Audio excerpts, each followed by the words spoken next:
business leaders who are here, ministers, deputy ministers, and all colleagues, officials in government. I'd like to extend a hearty word of welcome to you all, and leaders in state-owned enterprises. I'm glad to see that you are here. And this is our very first meeting in the 7th administration, properly named the Government of National Unity. In case you didn't know, first meeting with our business colleagues to extend the partnership that we have. We intend to reaffirm our commitment through holding this meeting to what I would call a very dynamic partnership between government and business, which is aimed at fostering our country's economic growth as well as societal advancement. So our agenda today focuses on critical areas that are aimed at shaping our country's future with regard to areas that we've been working on: energy, transport and logistics, crime and corruption, as well as employment. We decided that we would want to focus on those issues, and we might well today say we want to add another, but depends on our inclination to do so.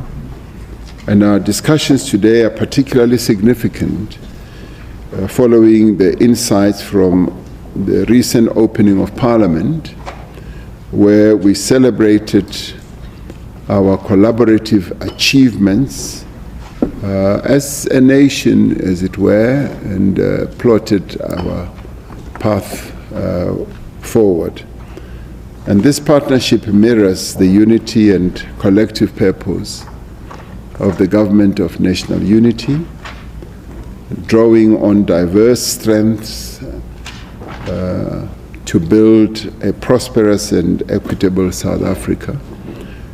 And I was saying to Adrian that almost on a daily basis, one continues to see the correctness of having opted for the scenario that is playing itself out now in the Government of National Unity, whereas others would have wished us ill.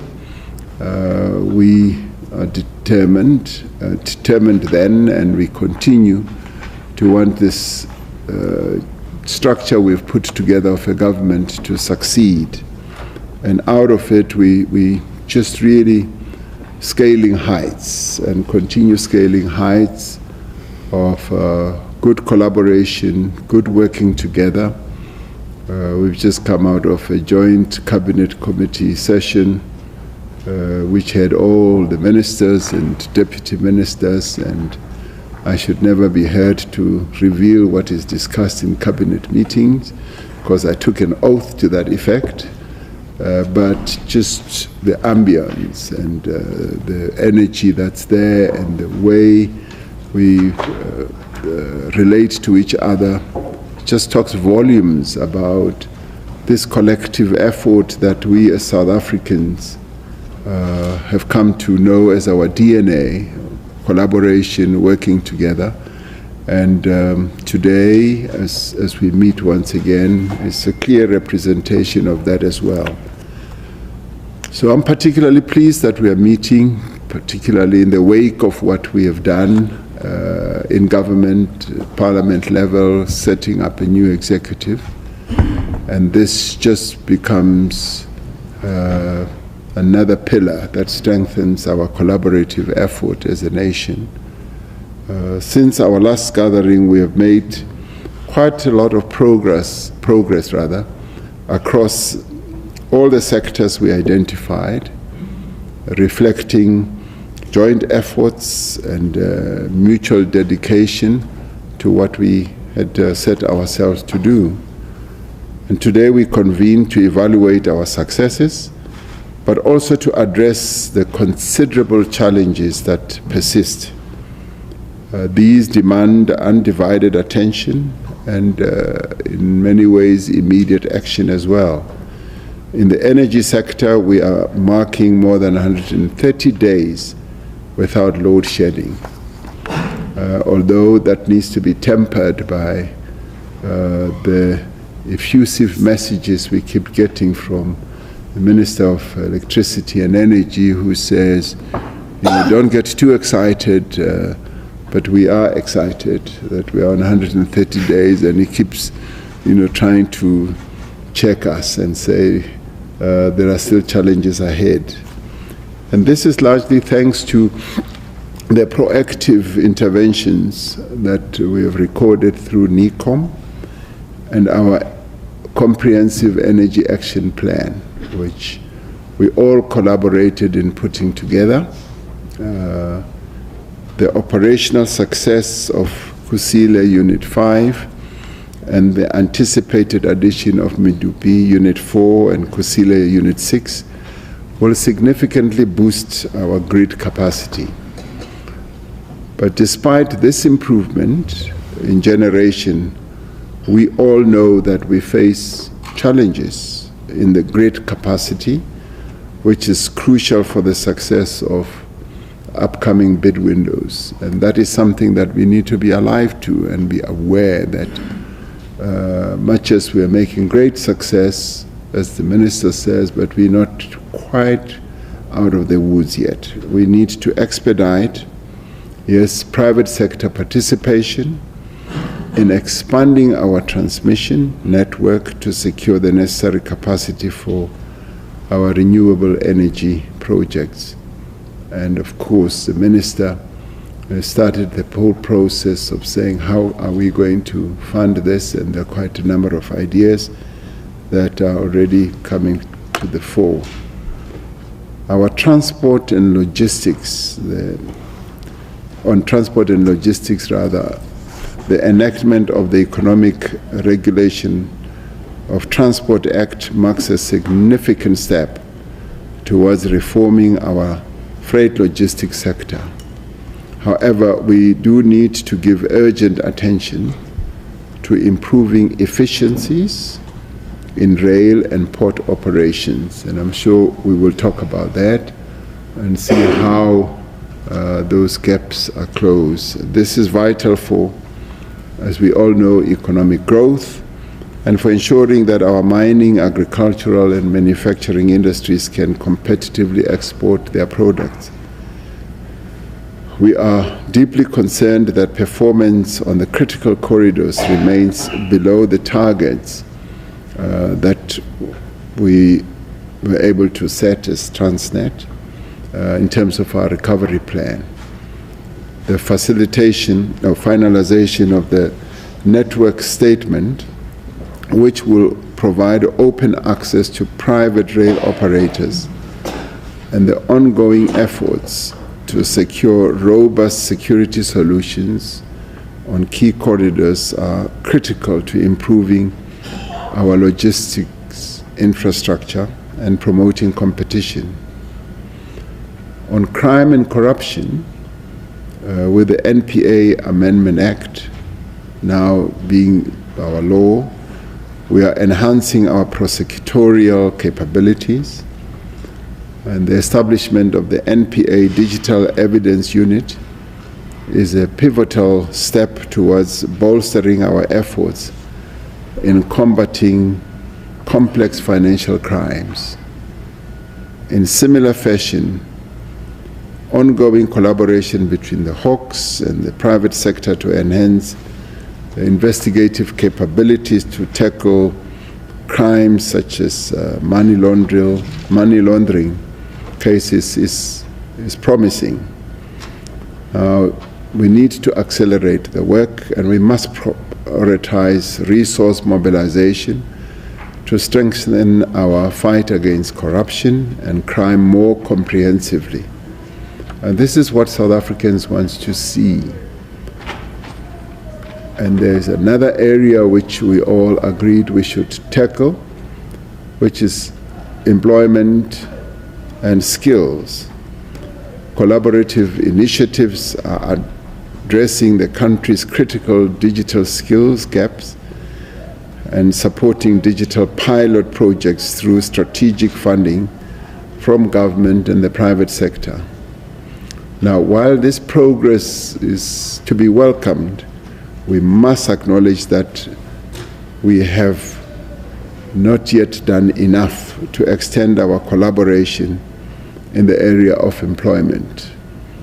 And the figures that came out today just are testimony to the challenge that we face on employment. And this is where all of us sitting here as partners, we need to focus much more attention on. Particularly as the private sector, we need to be coming forward with innovative ideas of how we can address this problem. Not saying that the proposals that have been put on the table and canvassed in our few last meetings are not innovative enough, but we need to do more. And we need to use the experience we have, the experience that we've gained in other focal areas to make this a substantial work, part of our joint work. And this is the area that South Africans want to see our collaborative efforts bearing fruit. And the partnership between government and business on these areas is important not only to address critical challenges, but also to build confidence in the prospects for our economic recovery. Adrian and I were sharing earlier that there's renewed confidence on the rise in the country, and we need to capitalize on that to enable us to address other problems that our country faces. We therefore commend the work that has been done to communicate the work of the partnership. Now, while we have publicized the progress that has been made, we have not sought to conceal the extent of the challenges that we face.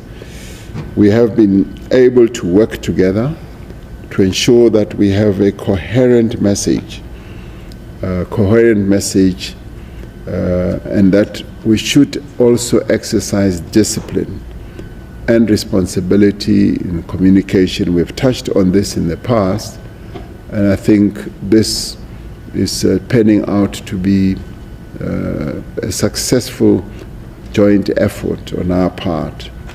And it has been suggested that an engagement between government and over 130 CEOs that form part of this collaboration. I heard earlier today that it might well be up to 150.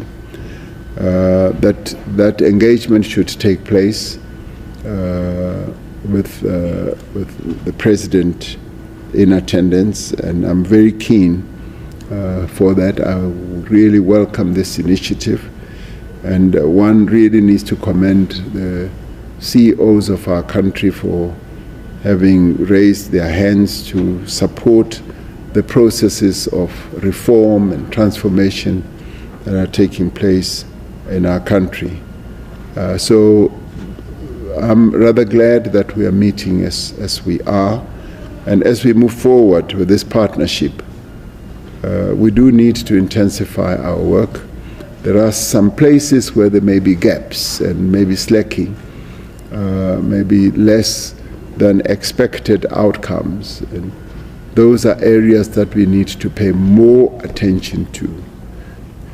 So today's discussions will set the course for our actions over the next month, ensuring that we both meet and exceed our collective goals. And let us utilize this really fantastic place that we have reached now as a nation, where there is enthusiasm and there's confidence and there's hope for a better future. Let us do that, and As we continue on this journey, we should do so with determination and as well as a collaborative spirit, and always focusing on there is no problem without a solution. Because if we approach what we do in that way, indeed we will seek the solutions, as we have now. When we started, our country was in a very black and dark mood, but through the work that we've been doing, we've been able to help lift that mood, and even other efforts that have been taking place even in the political sphere have contributed a great deal to that. And so it now behoves on us to speed up that process. And it is for this reason that I'm looking very much forward to our discussions as we proceed into the seventh administration. So I want to hand over to Adrian Go,